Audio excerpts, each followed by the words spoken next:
Então a gente passa agora às perguntas. Eu vou cometer a imprudência, não de dar a palavra ao Alqueires, que é sempre um prazer, mas de fazer aquele procedimento de entregar o microfone para as pessoas e não fazer pelo papelzinho, para a gente ter uma dinâmica aqui mais agradável. Mas realmente eu encareço as pessoas que façam perguntas curtas e objetivas que convidem a respostas igualmente objetivas. Alqueires, eu vou pedir que as pessoas se identifiquem, né, e façam as perguntas curtas. Eu proponho recolher 2 ou 3 perguntas, aí voltamos à mesa. Alqueires, por favor. Ok. José Luiz Alqueires. Basicamente é o seguinte, eu vi ambas as exposições e muito claramente... Ele está embaixo da caixa, por isso. Está embaixo da caixa, lembra cá? Alô? Alô? Não acho que agora. Isso. Primeiro, cumprimentar ambas as expositoras, mas claramente, nesses inauditos esforços feitos, são muito maiores as perspectivas de sucesso, muito menores, na medida, se não repense a governança desses sistemas todos, principalmente esse conflito de competências federal, estadual, municipal e serviços concedidos, que são um aspecto peculiar em todos os conflitos de legislação que nós sabemos que encerram.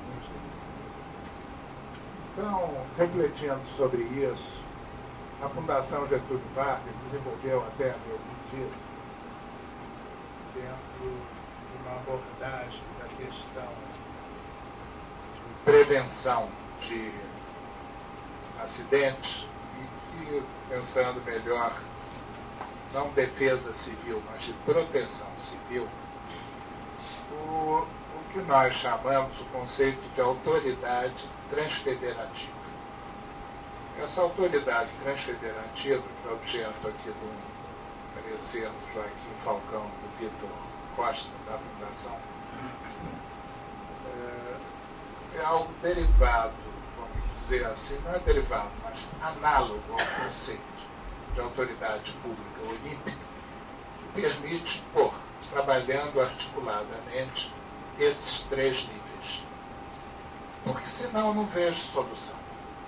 Eu vejo, por exemplo, essa exposição muito boa, muito clara da Marilena, ao mesmo tempo que o Estado constrói o novo arco rodoviário, não é? Esse que vai de Sepetiba até a...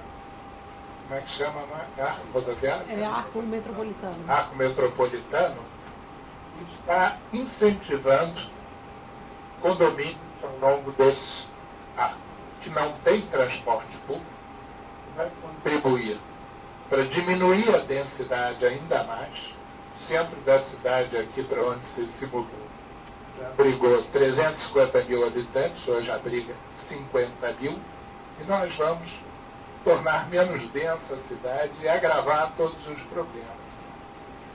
Então, a mensagem é: por que vocês não param de fazer isso tudo e se concentram em redesenhar o mecanismo de uma maneira que esses esforços sejam efetivos? Porque senão a gente vai estar exatamente como eu estava, recém-formado, em 1964, discutindo exatamente isso. Era com uma outra geógrafa, muito mais velha, era com uma outra administradora, muito mais velha, mas os problemas estão no meio.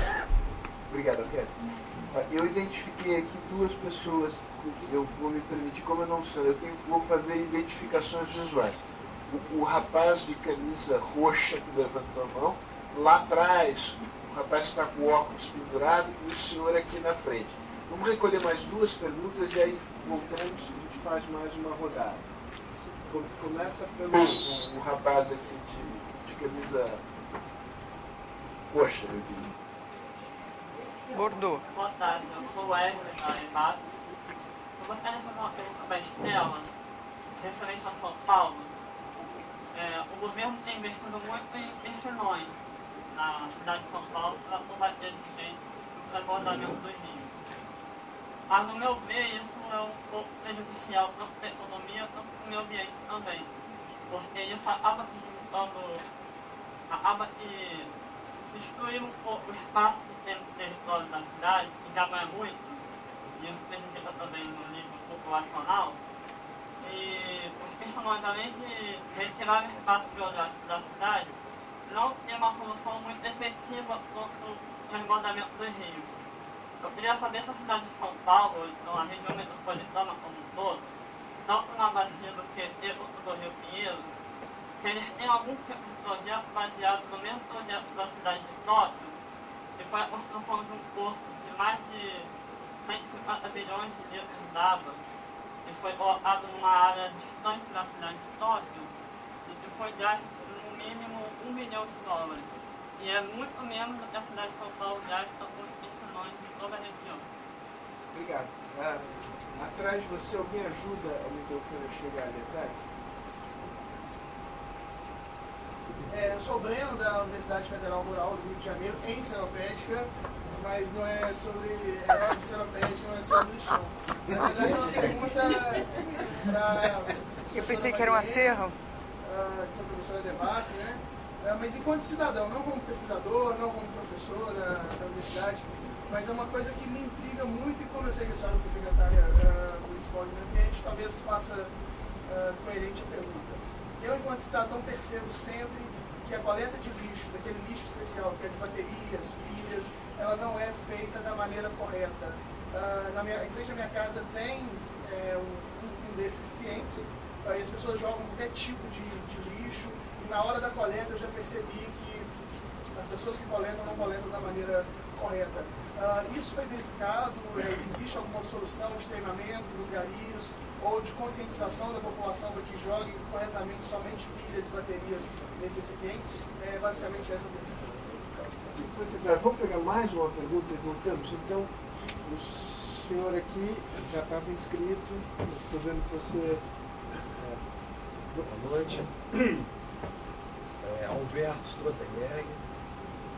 Queria voltar à questão da governança, que eu acho que, além de conhecer os problemas, a solução virá através disso. E aqui no Rio de Janeiro a gente sofre demais com a ausência do que seria antigamente a Fundrem, que é mais antigo que conhece, que havia, digamos, uma intervenção forte e importância da Fundrem. Acompanhando, digamos, o movimento que existe em São Paulo e em Belo Horizonte, foram criadas, foram aprovadas leis em São Paulo e também em Belo Horizonte. Eu queria ver se a Estela se envolvia um pouco qual está sendo a experiência dessas leis, que são recentes, se está conseguindo implantar a governança na área metropolitana. Muito bem, olha, voltamos à mesa, tem mais uma pergunta anotada ali, eu vou fazer mais uma rodada, depois dessa resposta, e aí a gente encerra. Então voltamos aqui pela ordem, Estela e depois Maria. Só com esse microfone é suficiente? Não. Bom,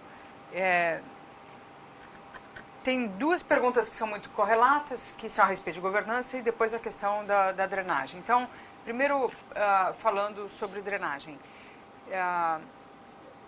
São Paulo tem uma situação muito peculiar, que está numa cabeceira de rio, e não existe nenhuma região metropolitana, muito menos do porte de São Paulo, localizada em cabeceira de rio, né? As grandes cidades se localizam onde tem bastante água, né? Precisa de água. E São Paulo está na cabeceira do rio Tietê. Então, isso aparentemente traria muitos problemas de ter que buscar água longe, para abastecimento. E realmente traz problemas dessa ordem. Construir barragens, etc., aduzir água. Mas, por outro lado, nós estamos em uma região de chuvas torrenciais. E, na medida em que a gente urbaniza muito, impermeabiliza, cria ilhas de calor, que foi o tipo de problema que eu não coloquei, até é um dos outros tipos de... deixa eu até anotar isso.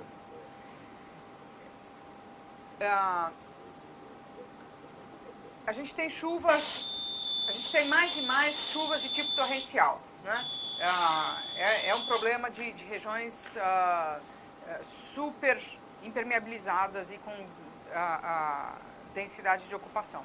Isso faz com que a gente precise fazer escoar ou armazenar chuvas muito rapidamente. Então, na medida em que a gente impermeabiliza todo o território, não só tem chuvas que caem muito concentradamente em segmentos do território, como a chuva chega muito rápido na beira do rio, dentro do rio, porque ela não para na floresta, ela não infiltra, ela não vai devagar num rio meandrado, ela vai direto para os corpos d'água.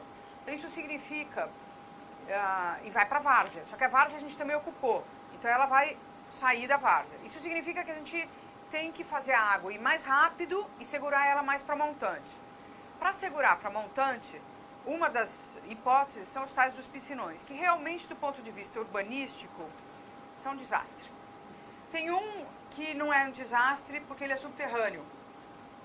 E como ele está numa bacia extremamente bem urbanizada, que é a região do Pacaembu, Higienópolis, ele não assoreia também. Então ele foi uma boa solução. Foi feita na década de 80, a prefeita era a Erundina, mas o projeto ainda é anterior, é do Maluf. Os outros piscinões são grandes depósitos de material assoreado e resíduo sólido mal recolhido e urbanisticamente são péssimos. Bom, aproveitando que a Helena saiu daqui, a gente pode falar de soluções anti-produção energética.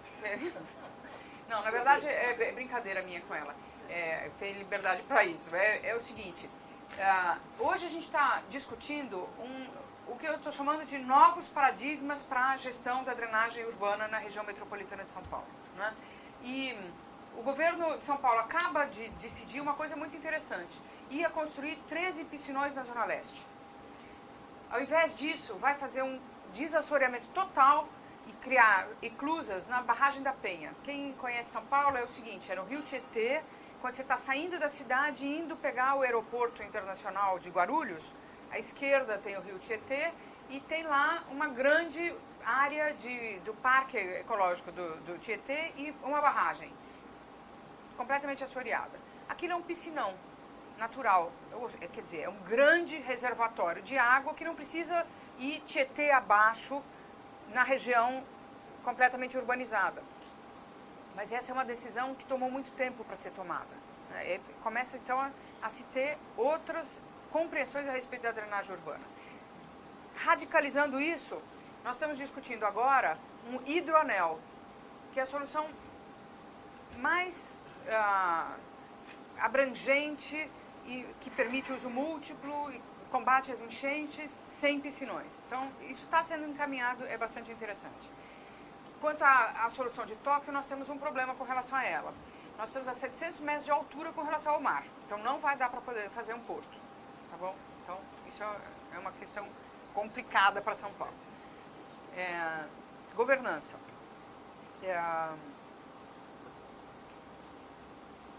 Como na minha fala, eu falei de problemas setoriais, né, multissetoriais, e o caráter ambiental deles, e todos eles sempre relacionando com a questão da gestão, da governança. Então eu concordo plenamente com os dois que falaram a respeito disso. É um problema central. Mas não dá para fazer o que o Alqueires propôs, bom, para tudo e vamos cuidar da governança. Não. Tem que pôr arroz e feijão na mesa ao mesmo tempo, tem que fechar o lixão, tem que cuidar da drenagem, tampar o buraco na rua, não vai ter jeito. Então tem que fazer os dois ao mesmo tempo, né? O que nós estamos fazendo em São Paulo? Durante muito tempo se discutiu quais os modelos institucionais e como que a gente podia superar a fragilidade do desenho definido constitucionalmente. E a gente ficou empacado nisso. Se ele gritar de novo, eu pego. Quer que eu troque?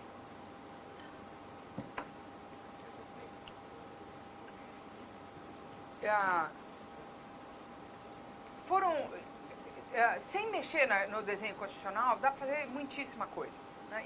E não dá para esperar amadurecimento de mudança constitucional. Tem que fazer agora. Né? Nós tivemos em São Paulo alguns exemplos importantes de consórcios intermunicipais, para começar. Então tem o consórcio do Piracicaba, que tinha muito foco em gestão hídrica e que funcionou muito bem e ainda funciona. O consórcio do ABC, que também funcionou muito bem e resolveu uma série de problemas, criou programas conjuntos, etc. Os consórcios têm uma questão importante, que reduz a competência deles. Né? Eles não são compulsórios, tá certo? Então eu,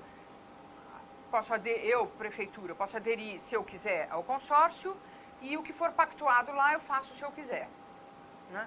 Eu ponho dinheiro se eu quiser, etc, etc. Então ele é bom, é interessante, é necessário, é um avanço, mas ele ainda não resolveu o problema.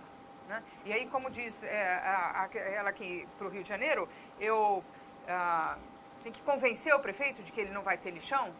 Não, eu tenho que ter alguma coisa que seja enforcement. Ele tem que estabelecer uma política de gestão de resíduos, porque é obrigatório, ponto, acabou. Porque senão ele vai ter impeachment. Eu não vou passar dinheiro para ele. Eu vou mandar pôr o Ministério Público na cola dele. Não importa, ele tem que resolver aquele problema. Ah, mas não cabe no território dele, tem que ter uma solução compartilhada com os municípios vizinhos. Então a gente precisa de alguma coisa mais que um consórcio. Né? Por quê? Porque eu vou ter que pôr dinheiro, vai ter que circular, atribuições vão ter que ser comprometidas e tem ônus diferenciado entre os municípios para resolver os problemas, que são comuns. Né? Então, o que nós agora acabamos de fazer é voltar a ter lei que estabelece região metropolitana. Né? Então, foi passada uma lei na Assembleia Legislativa e teve aprovação de todos os partidos, passou rapidésimo, criando região metropolitana de São Paulo. Nós já tivemos, uma certa ocasião, uma região metropolitana em São Paulo, mas foi durante o governo militar e ela tinha uma tamanha centralidade de decisão na mão do Estado que, na verdade, não era uma ação pactuada. Né? O Estado definia, ponto. Também, naquela época, a lei previa que nós teríamos um fundo metropolitano e previa que nós teríamos legislação metropolitana de uso do solo e legislação e planos metropolitanos para transportes, para habitação, etc. E nós não tivemos mais do que a lei criando a região metropolitana. Né? E o fundo não funcionou, etc. Então, agora, mudaram-se os tempos, mudaram os papéis relativos e, de fato, está sendo um processo de negociação e de pactuação. E já está tendo alguns resultados interessantes. Né? Já estão sendo feitas discussões sobre projetos setoriais, programas setoriais, de interesse supramunicipal, pactuados entre os municípios no âmbito dessa nova legislação. Está sendo interessante, está sendo um avanço bastante bom. E, além da região metropolitana de São Paulo, também se fez para a região de Campinas, para a região da Baixada Santista e uma um pouco esdrúxula para o Vale do Paraíba. Né? Aí tem uma questão interessante. Você comentou... Não, é interessante. Eu sou a favor de não se pegar água do Paraíba para a região metropolitana de São Paulo. Não é necessário. Não é necessário. Por enquanto, Stara, por enquanto. Esse é o papel da Argentina. Ela consegue muito rapidamente. Aí tem uma questão interessante que você colocou e que me fez lembrar da fala dela. Né? Você diz, não, nós temos que ter os três entes da federação pactuados, etc. Eu não acho. Não acho. eu sou a favor daquilo que o Montoro falava. Aquilo que pode ser resolvido mais localmente, que seja resolvido mais localmente, a esfera superior não tem que se meter, né? Quando a gente estabeleceu o comitê do Vale do Paraíba, a minha compreensão é que não era para ser um comitê federal, é um comitê interestadual, né? E não foi. Foi um comitê em que a União está lá com o seu pezão. E não precisa. Não precisa. Pezão baixo do nosso. Pois é. Vocês têm. De que pezão nós estamos falando? No caso das questões metropolitanas, se nós tivermos a União participando de cada estrutura metropolitana, a gente está morto. Nem a União tem capacidade de participar de todas as dezenas de regiões metropolitanas que nós temos no país, e ela não é necessária nisso. Ela tem que estabelecer políticas, linhas de financiamento e sair. Parar de regular tanto, parar de dizer tanto como é que as coisas têm que funcionar e deixar que cada esfera atue naquilo que é da sua competência. Não é da competência federal cuidar de região metropolitana. Assim como não é de competência estadual cuidar daquilo que o município tem que fazer. Agora, é da competência federal, sim, por exemplo, não passar dinheiro para município que não fez a lição de casa nos resíduos sólidos. Mas seria, por exemplo, da competência federal dar dinheiro para a gente fazer saneamento. E São Paulo não recebe um tostão há perto de 20 anos para fazer saneamento. Mas a poluição, a energia elétrica. Regular naquilo que é da sua competência. Por exemplo, regular sobre padrão de veículos automotivos é competência da União. Mas a União não tem feito o suficiente e o PROCONVE está atrasado. É da competência da União garantir diesel com baixo teor de enxofre e a União não faz, né? Então, que a União faça aquilo que é da sua competência, os estados estabeleçam em conjunto com os municípios regiões metropolitanas e gerencie as regiões metropolitanas em conjunto com os municípios. Eu acho que é suficiente.